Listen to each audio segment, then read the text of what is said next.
If you have to manipulate your swing, it is guaranteed to make you less consistent, less reliable, less powerful. And you can avoid much of the manipulation that you do just by getting your setup right. And I'm not going to go into all the details of the setup. I'm just going to give you one thing, one move that is with the hips to get your body moving so much easier, especially if you're an older golfer, especially if you want a bit more power without having to force it, because it fixes one of the biggest detrimental hindrances that you have to your golf swing, like that.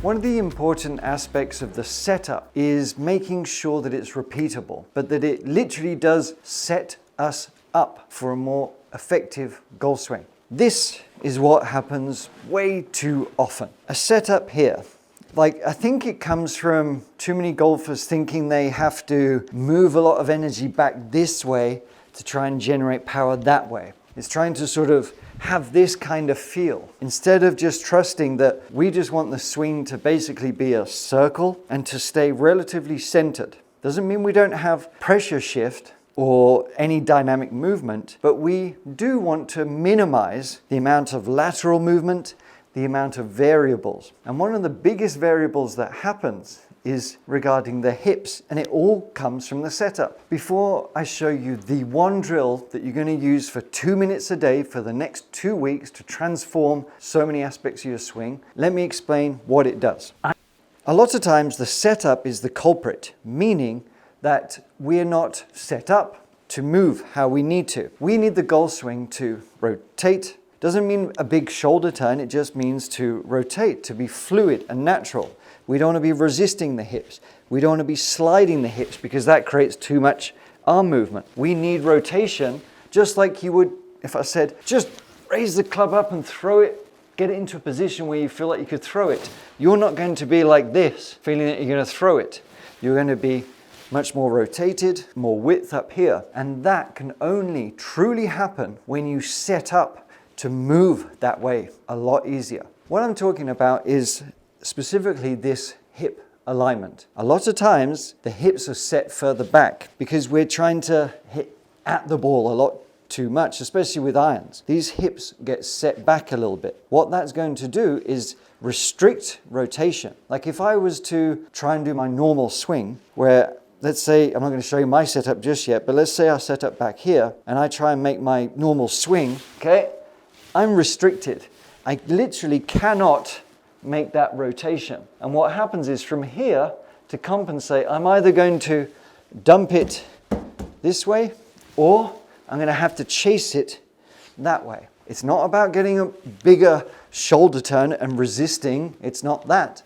It's literally just allowing myself to wind up and rotate just as I would very naturally. And do you know what's going to help me do that so much easier? It's by moving this hip just a couple of inches that way. That is it. Ta-da! I've got an alignment rod through my belt loops here just to help show. If I set my hips back so the right hip is a little bit higher, I'm exaggerating, but just bear with me. For me to get any form of natural rotation behind, I have to work much harder to get behind myself here. And by doing that, to try and create that room, I'm going to dip down, I'm going to get stuck, not particularly pretty.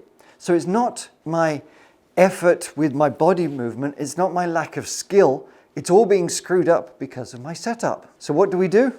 We take the hip, the alignment rod here, and I want you to just move it this way.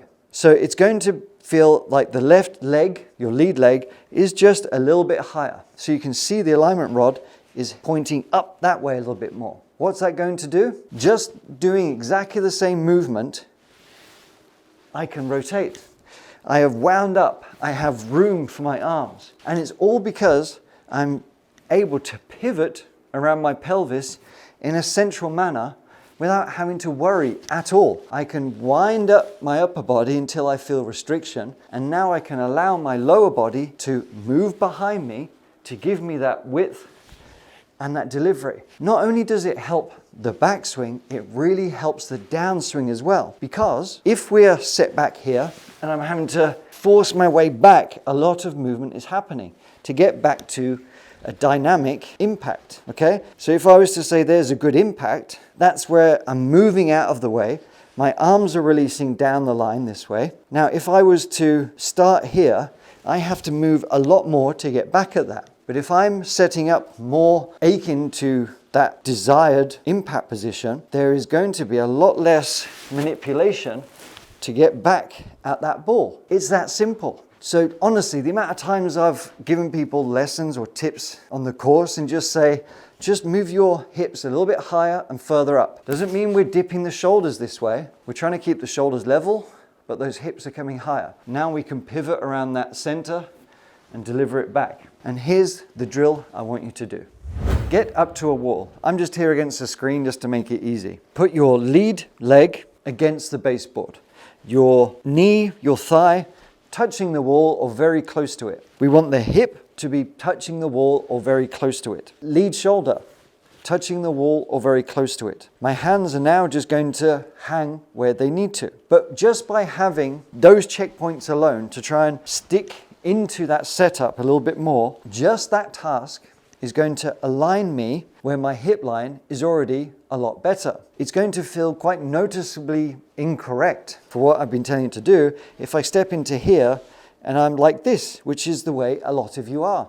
We have to work so much harder. Just keep rehearsing this, just very subtly. You don't even have to hold a club. Lead foot, lead hip, lead shoulder, and we're setting up like so. Is this exaggerated? Yes, it is a little bit exaggerated, but that's the point.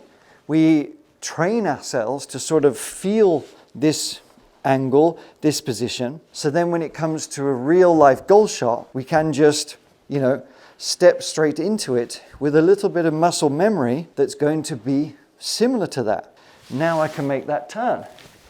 It's so much easier. So use a wall, use that drill. Don't worry too much about your hand position because they'll probably feel like they're a lot further ahead to what you normally do, but we're going to go into that in another lesson. Just don't try and force your shoulder over or feel like you're dipping too much this way. Just solid against the wall. Then we can work on better pivot and returning to a center to hit draws, to hit solid shots, and just to make the whole swing so much easier.